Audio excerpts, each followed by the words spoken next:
for the first time, people who have never been on health insurance are experiencing health insurance. In the past, NHIF was reserved for people who are either salaried or they were in a position to pay.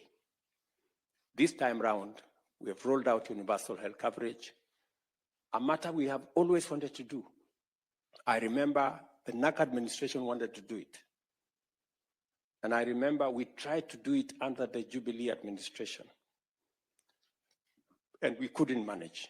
But I'm very proud that this time round, we took time, we created a legal framework.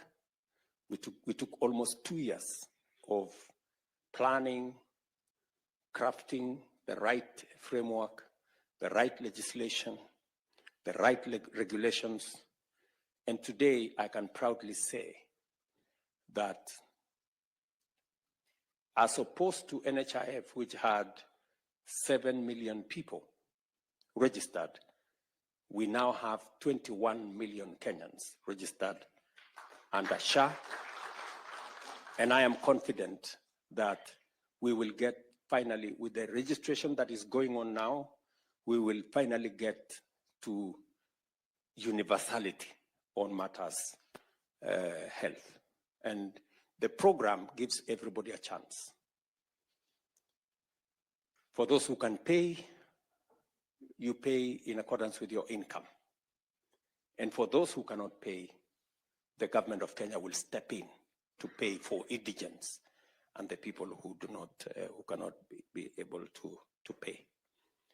I am very happy with the progress that has been achieved. And you now from the diaspora can pay health insurance for your family members if you want to. You can, from the comfort of your office, you can register yourself. Members of your family can be registered. You can register your dependents. You can pay for them online, and you don't have to go to any office.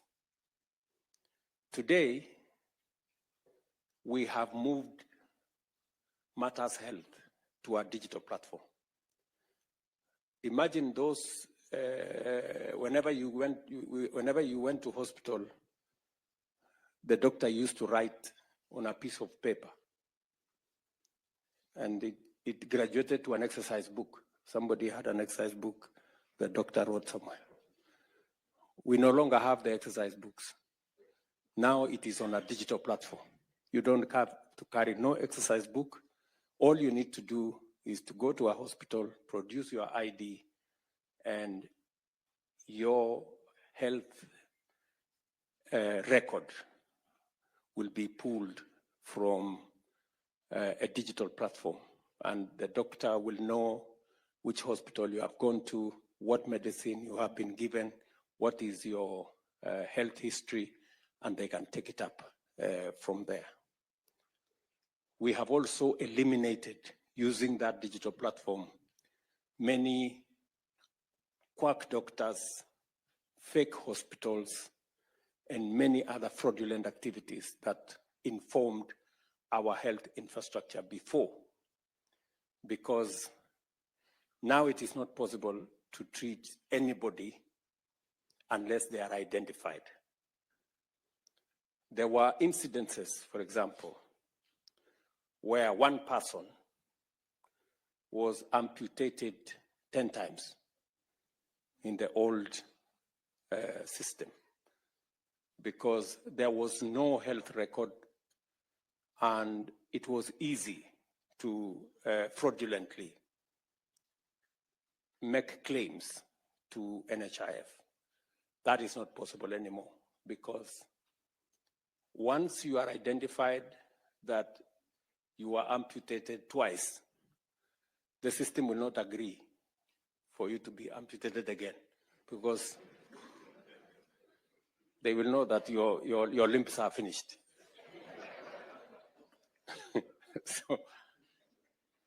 So we also had incidences of very small hospitals which were performing very many surgeries. That again has been brought under control. Unfortunately, there will be some casualties. There are many hospitals, private facilities that will close down. Why? Because they were built on fake claims, which are no longer available. So we can only pay under this system for a service that has been provided. It is not possible anymore to make any fake claims. And so we are making steady progress, and I am confident with the transformation that Kenya is going through. Let me finalize by saying we are transforming our agricultural sector. You remember in 2022, we had many people in the streets of Nairobi with sufurias on top of their heads because unga was 240 shillings, that kind of thing. We have since reorganized that space and working with farmers with clarity of intervention, making sure that we don't subsidize consumption, as I said, but instead we support production.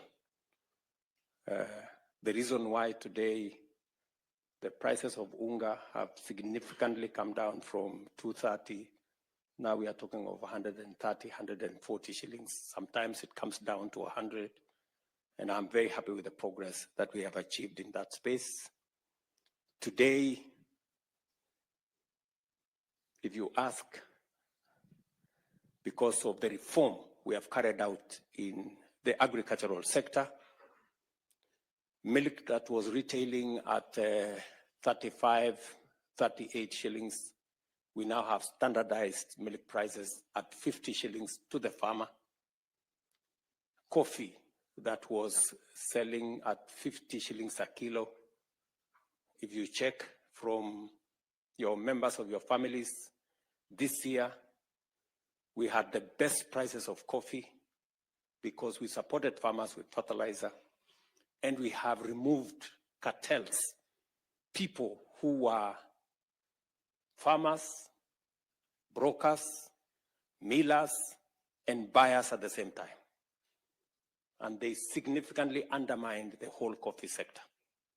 Today, coffee that was retailing at 50 shillings, 60 shillings a kilo, on average, is 110 to 140 shillings a kilo. And if any one of you is a coffee farmer, you will bear me witness. This year, last year again, we made huge progress with our tea.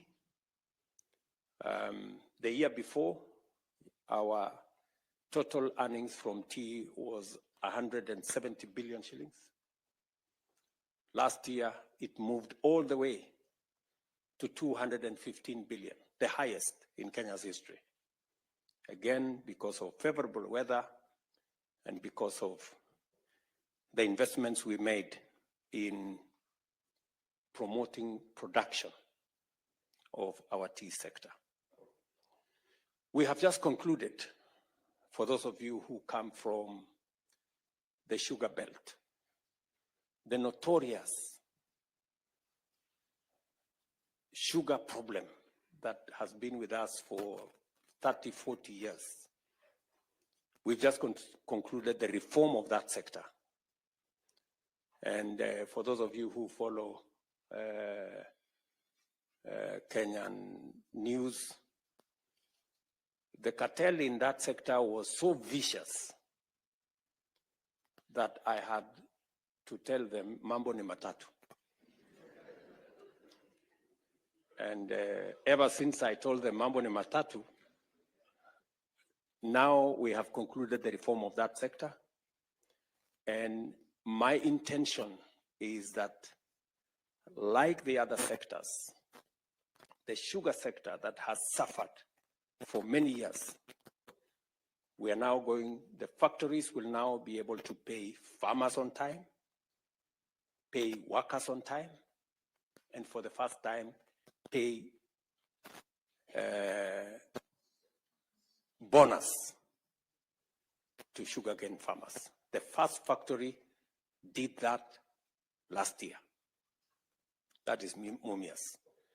And this year, we have concluded the reform process of Chemelil, Miwani, Mohoroni, Soni, and Zoya. And by the end of this year, you will see a very big difference. Just because of the interventions we made. Last year, contrary to what we have done all the years, we imported very little sugar. And in the next 2 to 3 years, Kenya will be a sugar exporting country.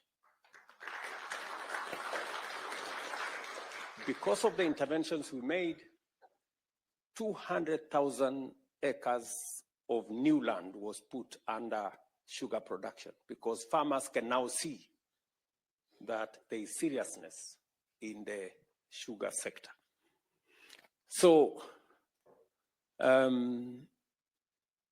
this is the interventions we are making as a government. We are pulling our country in the right direction, and I am very confident that Kenya is going to be a better place for all of us. We must consistently, persistently work together towards making Kenya this great country that we all want it to be. It is not going to happen overnight. It is not going to be easy, but it is worth all our effort to make it work. I have every intention to make it work. And I am committed to transforming this, our country.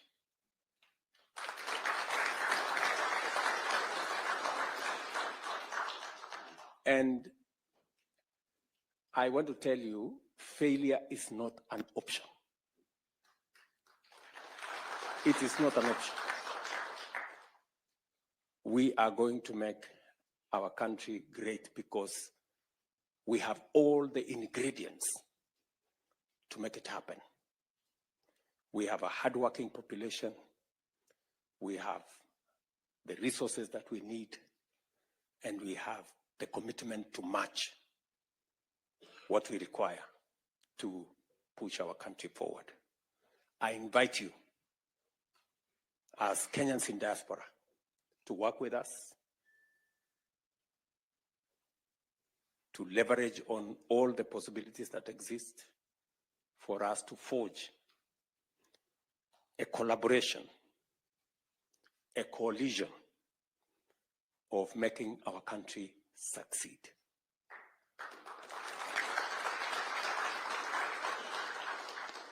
The media will not stop us. The social media will not stop us.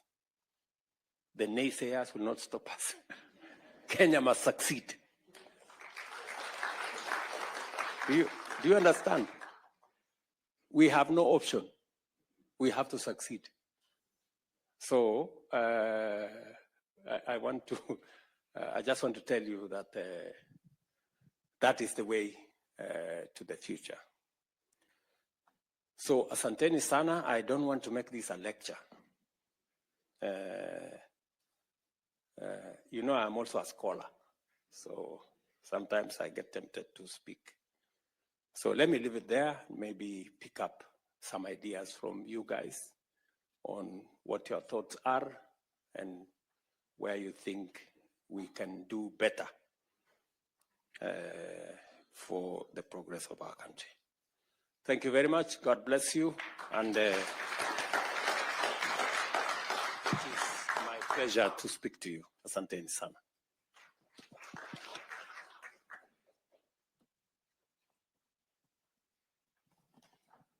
Okay, I am informed I'm informed that there is another meeting.